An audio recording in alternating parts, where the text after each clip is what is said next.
అందరికీ నమస్కారం. ఈరోజు జగ్గంపేట వైఎస్ఆర్ కాంగ్రెస్ పార్టీ కార్యాలయం జగ్గంపేటలో ముఖ్యంగా ఈ పత్రికా విలేకరుల సమావేశం యొక్క ముఖ్య ఉద్దేశం, మన గత 5 సంవత్సరాల్లో చూసాం ఈ రాష్ట్ర ముఖ్యమంత్రిగా చేసినటువంటి శ్రీ వైఎస్ జగన్మోహన్ రెడ్డి గారు ఈ రాష్ట్రంలో ప్రతి నిరుపేదకి ప్రతి ఒక్కరికి కూడా అనేక రకాలైన సంక్షేమ కార్యక్రమాలు చేసినటువంటి విషయం ఈ రాష్ట్ర ప్రజలందరికీ తెలుసు.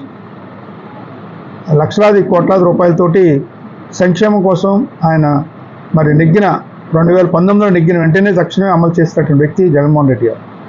వినూత్నమైనటువంటి కార్యక్రమాలు ఈ దేశంలో ఎవరు చేయనటువంటి విధంగా కొన్ని మార్పులు చేర్పులు చేస్తూ సంక్షేమ కార్యక్రమం చేసినటువంటి ఏకైక ముఖ్యమంత్రిగా గతంలో దేశంలోనే పేరు సంపాదించుకున్నటువంటి వ్యక్తి జగన్మోహన్ రెడ్డి గారు.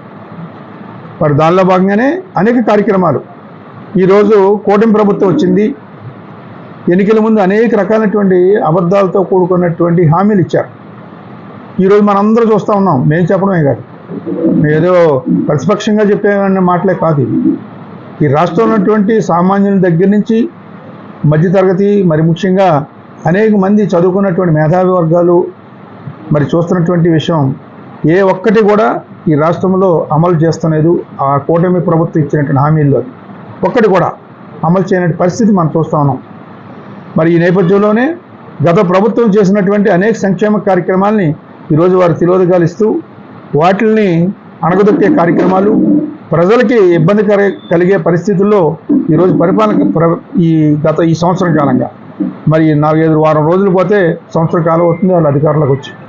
ఈ సంవత్సర కాలంలో కూడా ఏ కార్యక్రమాన్ని కూడా అమలు చేయలేదు. వాగ్దానం చేసినటువంటిది గతంలో జగన్మోహన్ రెడ్డి గారు చేసినటువంటి కార్యక్రమాలు ఎట్లాగా చేస్తున్నారు, కానీ వారు ఏదైతే హామీలు ఇచ్చుకుని వెళ్ళారో అవి కూడా ఎక్కడ కూడా చేయనటువంటి పరిస్థితి ఈ రాష్ట్రంలో మనం చూస్తూ ఉన్నాం. ప్రధానంగా ఈరోజు ఒకే ఒక విషయం, మనకు రేపు జూన్ 1వ తారీఖు నుంచి ఒక జగన్మోహన్ రెడ్డి గారు చేసినటువంటి ఒక వినూత్నమైనటువంటి కార్యక్రమం. అంటే మనం సహజంగా చూస్తూ ఉంటాం దేశంలో కానీ రాష్ట్రాల్లో కానీ మన బియ్యం పంపిణీ కార్యక్రమం ఉంటుంది. అంటే రేషన్ బియ్యం ఇచ్చేటువంటిది, ఏదైతే ప్రభుత్వం రేషన్ సరుకుల ద్వారా ఇచ్చేటువంటిది రేషన్ బియ్యం అన్నది ఏ రాష్ట్రంలోనే చాలా చోట్ల చేస్తూ ఉంటారు, కేంద్ర రాష్ట్ర ప్రభుత్వాలతో కూడుకున్నటువంటి ఆ యొక్క బియ్యాన్ని. మరి దానిలో భాగంగా జగన్మోహన్ రెడ్డి గారు ఆ బియ్యం పంపిణీ కార్యక్రమాన్ని గతంలో నేను తెలుసుండి ఏ రాష్ట్రంలో కూడా లేదు అటువంటిది.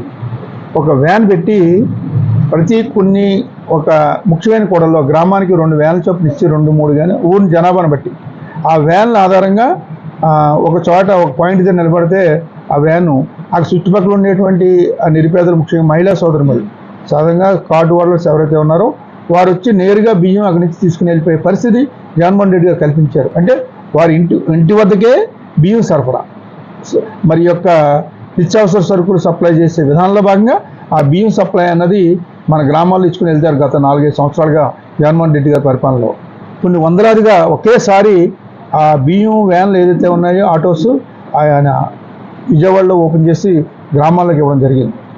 ఆ నేపథ్యంలోనే గ్రామాల్లో ప్రతి ఒక్కరు కూడా మరి ఆ బియ్యం వ్యాన్లు గ్రామాన్ని బట్టి తిరగడం, ఆ గ్రామంలో బియ్యాలు ఇవ్వడం, చక్కగా ప్రజలందరూ కూడా హ్యాపీగా వాళ్ళ ఇంటి దగ్గరే బియ్యం తీసుకునే పరిస్థితి వచ్చింది.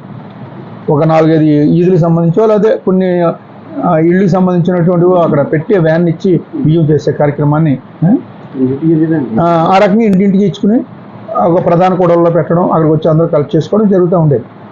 ఆ నేపథ్యంలో ఆ బియ్యం సరఫరాని MDO వ్యాన్స్ అని పెట్టి ఇచ్చారు. దానికి ఒక డ్రైవర్కి అదొక వ్యాన్ అప్పచెప్పారు బాధ్యతాయుతంగా. ఎవరైతే డ్రైవర్గా ఓనర్గా తీసుకున్నారో ఒక సబ్సిడీ రూపంలో ప్రభుత్వం ఇచ్చింది, కట్టించుకునే రూపంలో. ఆ రకంగా కొన్ని వాయిదాలు తీరిపోయిన తర్వాత ఆ వ్యాన్ సహజంగా ఆ ఓనర్కే చెల్లుతుంది. దాంట్లో మరి ఒక ఆపరేటర్ని ఒకటి పెట్టారు, ఆ బియ్యం కొలతలు కొలిచి ఇవ్వడం, ఆ సహజంగా ఆ కార్డు వాళ్ళని లిస్ట్ రాసుకోవడం, టిక్కులు పెట్టుకోవడం, ఎన్ని కేజీలు ఇచ్చాం అన్నీ రాసుకునే విధానంలో ఒక మనిషి, అలా 2 ఉంటారు ఒక వ్యాన్కి.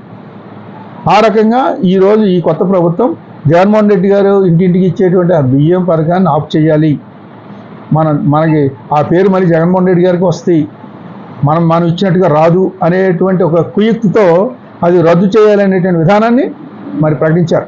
రేపు జూన్ 1వ తారీఖు నుంచి అని సాక్షాత్తు మరి పౌర సరఫరా శాఖ మంత్రి శ్రీ నాదెండ్ల మనోహర్ గారు ప్రకటించారు. 1వ తారీఖు అంటే 4-5 రోజుల్లో ఆ వేలను దుకాణాన్ని మూసేస్తారు. దాని మీద ఆల్రెడీ ఇప్పటికే జగన్మోహన్ రెడ్డి గారు ఉన్నటువంటి నవరత్నాలు అనే ఫోటోని కానీ జగన్మోహన్ రెడ్డి గారి ఫోటోలు కానీ వైట్ పేపర్ అంటించేశారు ఎక్కడికెక్కడ. అంటించేసి పైపెచ్చి ఇప్పుడు రేపు రద్దు చేస్తా ఉన్నారు. అవన్నీ కూడా ఆఫ్ చేసేసి అవన్నీ షెడ్కి పంపించే కార్యక్రమం చేయడానికి ప్రభుత్వం అప్పుడే దీని మీద అనౌన్స్మెంట్ కూడా చేశారు. దాని మూలంగా ఇప్పుడు ఏమవుతుంది, దాని మీద ఇద్దరు పనిచేస్తున్నారు అంటున్నాం. ఒక ఆటో డ్రైవర్ కానీ, ఆ వ్యాన్ డ్రైవర్ కానీ, ఆ ఎండియూ ఏజెంట్ ఎవరైతే ఉన్నారో ఆయన కానీ, ఆ ఇద్దరికి మరి ఆ ఏదైతే దానికి సంబంధించినటువంటి విధంగా వాళ్ళ బతుకుతెరువు ఏదైతే ఉందో, జీవనోభివృద్ధి ఏదైతే ఉందో అది కోల్పోయే పరిస్థితి వస్తుంది ఇప్పుడు ఆ ఇద్దరు. అంటే అలా రాష్ట్ర వ్యాప్తంగా ఎన్ని వందలైతే ఉన్నాయో అన్ని 100 ఇంటూ 2 మంది ఇద్దరు, ఆ ఇద్దరు కూడా మరి ఉద్యోగ అవకాశాలు కానీ మరి వారి సంపాదన కానీ కోల్పోయే పరిస్థితి వస్తుంది వీళ్ళు చేసే విధానం వల్ల. అన్నిటికంటే ముఖ్యంగా నిరుపేదలు, ముఖ్యంగా మహిళా సోదరిమణులు కానీ, ముసలి వాళ్ళు కానీ, ఆ కోర్టు వాళ్ళలో రకరకాలుగా మనుషులు ఉంటారు. ముసలి వాళ్ళు ఉంటారు, లేకపోతే వితంతువులు ఉంటారు. ఆ వాళ్ళందరూ కూడా పెద్దగా ఇంటి దగ్గరలోనే తీసుకునేవారు బియ్యం. ప్రతి ఇంటికి వెళ్ళి ఇచ్చే కార్యక్రమం జరిగేది. కానీ వీళ్ళు చేసే దానివల్ల వీళ్ళు రేపొద్దున రేషన్ షాప్కి వెళ్ళాలి, క్యూలో నిలబడాలి, ఎండనగా వాననగా నిలబడాలి. ఇప్పుడు పెన్షన్ ఎలాగా తీసుకుంటున్నారో ఆ రకంగానే ఈ బియ్యం కోసం కూడా వెళ్ళి పడిగాపులకు పడాలి. తీరా డీలర్కి నచ్చితే ఇస్తాడు, లేకపోతే ఇవ్వడం. ఆ దాన్ని ఏం చేస్తాడు, ఆయన కొంత టైం ఇచ్చి అయిపోయినాయి సరుకులు అయిపోయినాయి అంటాడు, తలిపేసేస్తాడు. వీళ్ళు మళ్ళీ పొలమని ఈశ్వరమంటే ఇంటికి వెళ్ళిపోతుంది. మళ్ళీ ఎప్పుడు వస్తుందో తెలియదు. ఆ పరిస్థితి ఈరోజు సామాన్యుల మీద కూడా భారం పెట్టేటువంటి పరిస్థితి, బాధలు పెట్టే పరిస్థితి.